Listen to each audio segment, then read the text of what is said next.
Hello, everyone. Welcome to ETHR World's Phoenix CXO Summit on Human Capital.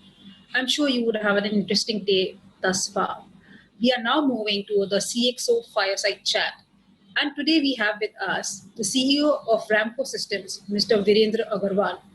Mr. Virender Aggarwal is a tech geek with over 30 years of work experience. In his current role, he is the CEO of Ramco Systems, which is a fast growing enterprise cloud company. He continues to drive this philosophy of taking organizations forward to the frontiers of emerging digital technologies. He has been recently recognized by LinkedIn as LinkedIn's Power Profile CEOs for Singapore. Welcome, Mr. Aggarwal. Thanks, Shweta. Thanks for having me here on the show today. I look forward for an engaging and a learning session. So thank you, Mr. Aggarwal, once again. My first question to you, Mr. Aggarwal, how important is collaboration for any organization to survive and thrive? How can organizations and its leaders build a culture of collaboration? I think collaboration is extremely important because anything that an organization does is multidisciplinary in nature. And typically, we had built organization silos where different departments used to sit in different places. Now, the world is changing so fast that we need to bring our products to the market very fast. And that means multidisciplinary team which will come together, work on something, and then go away and do something else.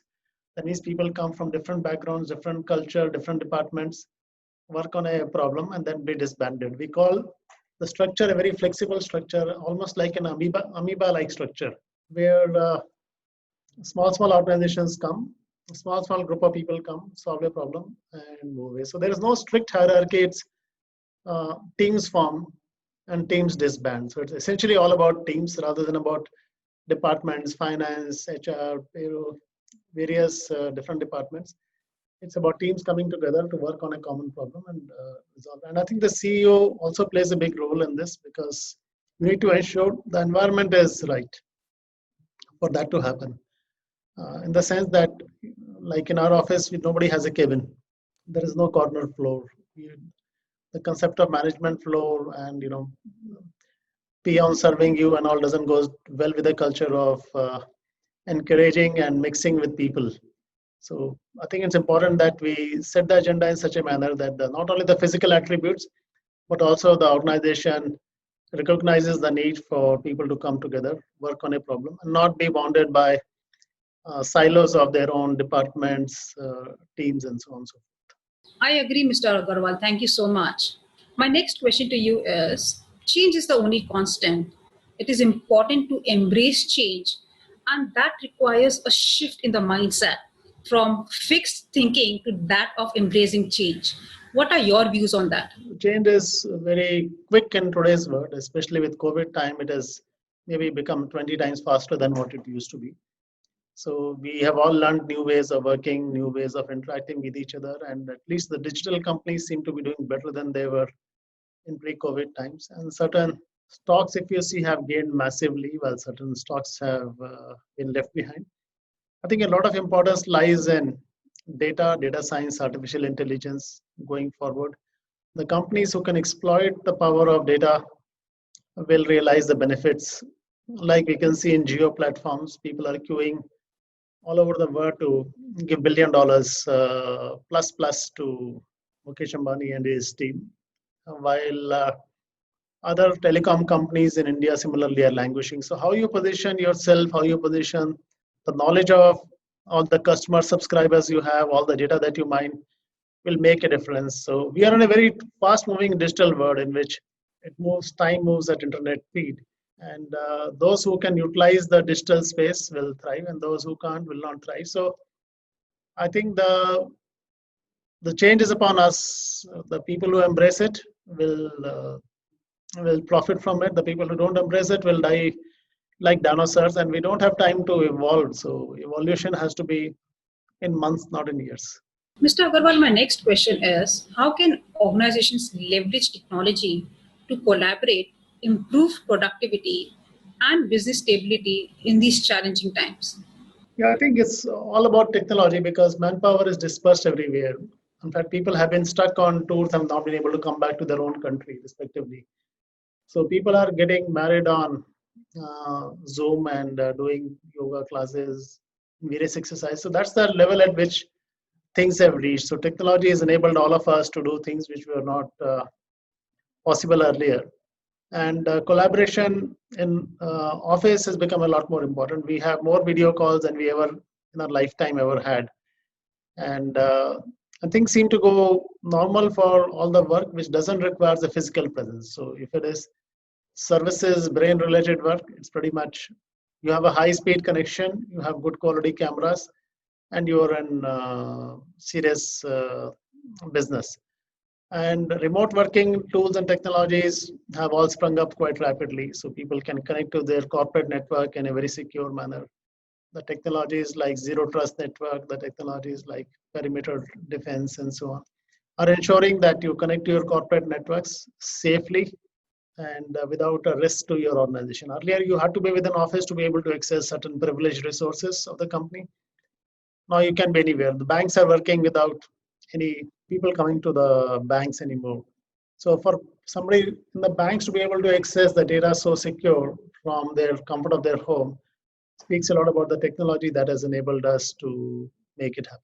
Well, it truly does. And, who would have imagined that we would have a virtual conference like this, right? Because we are so used to meeting people at events and, at conferences.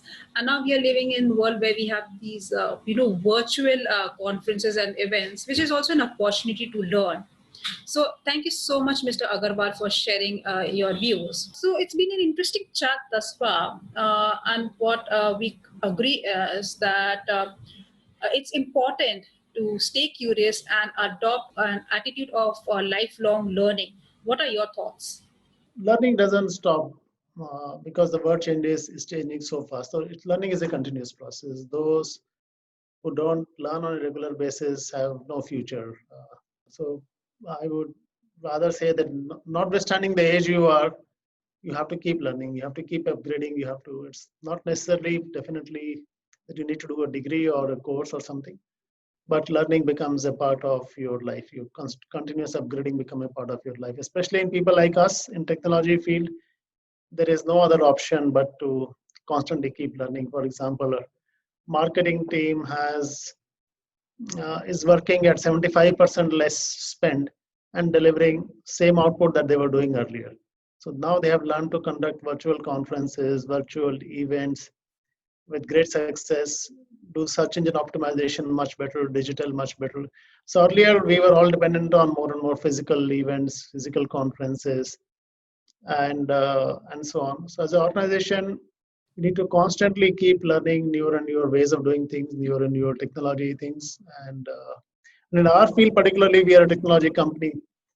The speed at which the cloud itself is evolving is mind-boggling. For us to be able to offer our customer instances extending from Australia to Ireland to USA in a matter of minutes is, and if some heavy workload comes, to be automatically be able to expand the computing capacity without having to slow down a system. All these very, very important because some logistics companies had 10 times more workload suddenly on account of COVID because everybody was ordering online, everybody was getting delivered home, and last mile millions, what we thought will be million parcels per month became 2 million parcels per month, 3 million parcels per month. So to handle such a huge increase in volume means that your system should be resilient, should scale up automatically. So it's all learning newer and newer ways of doing things on a constant basis. So it's a continuous process for every individual in today's world to succeed. The today's boss has to be a person who learns himself or herself, enables people. What they say, the servant leadership is the key theme. Servant leadership is that you don't boss around, you don't give directions, you create an environment in which people can do meaningful work collaboratively, coming together. And that's what, and you don't throw airs, you don't ask for a premium parking spot in office and a special seat on the in the dining hall or canteen or have a separate management dining hall and so on. So the privileges are out. Most recently saw Ratan Tata eating in the same canteen as his workers eat as an example of servant leadership that we have. And we have always seen from Premji doing the same. eating at the same place, standing in the same queue as a staff stands. Somebody chairman of so many $1 billion market cap company doing it, a setting example of what we call servant leadership, and that's what I think that new CEOs need to work upon and practice. Thank you so much, Mr. Aggarwal, and I couldn't agree more. Today, learning is living. So, thank you so much. It's been an interesting conversation.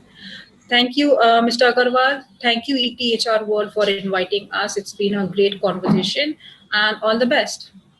Thank you.